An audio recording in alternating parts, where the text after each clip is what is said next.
Bonjour, aujourd'hui dans les petits experts de l'info, nous allons nous poser la question « Une info est-elle toujours vraie ?»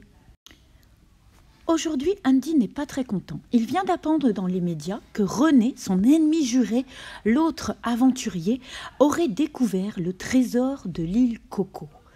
Il n'en revient pas, mais il se pose la question « Est-ce que c'est bien vrai ?» Andy a raison de se poser des questions. En effet, dans les médias, on peut trouver des informations fausses.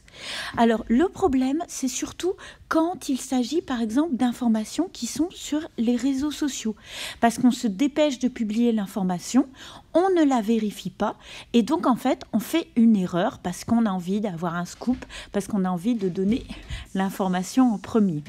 C'est arrivé en 2015, par exemple, les médias ont annoncé la mort de Martin Bouygues, qui était le PDG de Bouygues Télécom.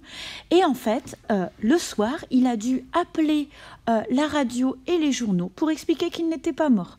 Donc là, en fait, tout le monde s'est excusé, mais il s'agissait d'une erreur, ça arrive par moment. On est trop pressé de publier l'information et donc, en fait, on diffuse une fausse information. Un autre cas de figure, ça va être ce qu'on appelle les infox, les fake news en fait. Alors là, il ne s'agit pas d'erreur. Il s'agit de quelque chose d'intentionnel, c'est-à-dire qu'on va manipuler les informations. Elles ne sont pas fausses, mais on ne dit pas toute la vérité ou on les présente d'une façon qui fait penser que. L'idée, c'est bien de vous convaincre en fait. Et des fois, ça peut être juste des blagues. Par exemple, en 1938, Orson Welles, qui est un grand réalisateur de cinéma, avait fait la première fake news de l'histoire à la radio. Il avait annoncé l'arrivée des extraterrestres à New York. Et tout le monde l'avait cru, et donc tout le monde était descendu dans la rue, il y avait eu une émeute, les gens avaient eu très peur. Mais en fait, c'était juste une blague. Les gens l'avaient cru, mais l'intention, c'était justement de faire ce qu'on appelle un canular.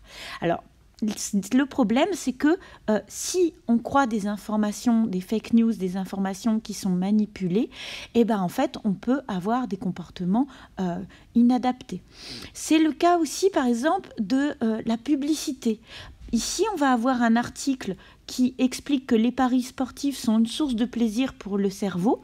Et en fait, on dit c'est scientifiquement prouvé, on explique qu'il y a une étude scientifique, mais en fait, non, on veut juste faire de la publicité pour un site internet de paris. Donc on voit que là, les informations, en fait, elles ne sont plus là pour informer, mais elles sont là pour faire rire, pour convaincre d'acheter un produit. Donc en fait, c'est différent. On est dans un cas de figure qu'on appelle les infox. Publier des fake news ou des infox, ça peut avoir de graves conséquences. Si on est dans le politique ou si on essaie de vous convaincre de voir les choses d'une certaine façon, là en fait on est vraiment dans la manipulation. Si par exemple on ne donne on ne représente qu'un seul parti politique, qu'on dit toujours du bien d'un homme politique, ou si on interprète certains faits d'une certaine façon, ça peut poser des problèmes. Par exemple, ici on a des photos. En fait, il y avait eu aux États-Unis des informations et on disait que la France connaissait des émeutes, c'est-à-dire qu'il y a des gens qui cassaient tout. Et en fait, c'était juste un acte isolé et on en avait fait quelque chose sur les banlieues qui étaient en train de flamber, etc. Donc en fait, la façon de présenter les informations, c'est ça qui peut faire qu'elles deviennent des fake news. Vous avez donc compris que pour qu'une information soit vraie, elle doit avoir une source qui est vérifiée, sinon on va commettre une erreur journalistique, on va faire une fausse information, et elle doit avoir un contenu qui est fiable, c'est-à-dire qui est le plus proche de la vérité.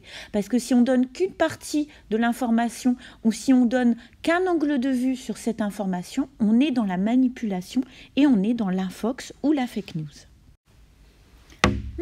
Il est temps pour Andy maintenant de vérifier cette information sur René. Alors d'abord, il va falloir regarder des petites astuces si c'est une information ou si c'est une idée. Si c'est juste quelqu'un qui écrit son point de vue, dans ce cas-là, on n'est pas dans l'information journalistique.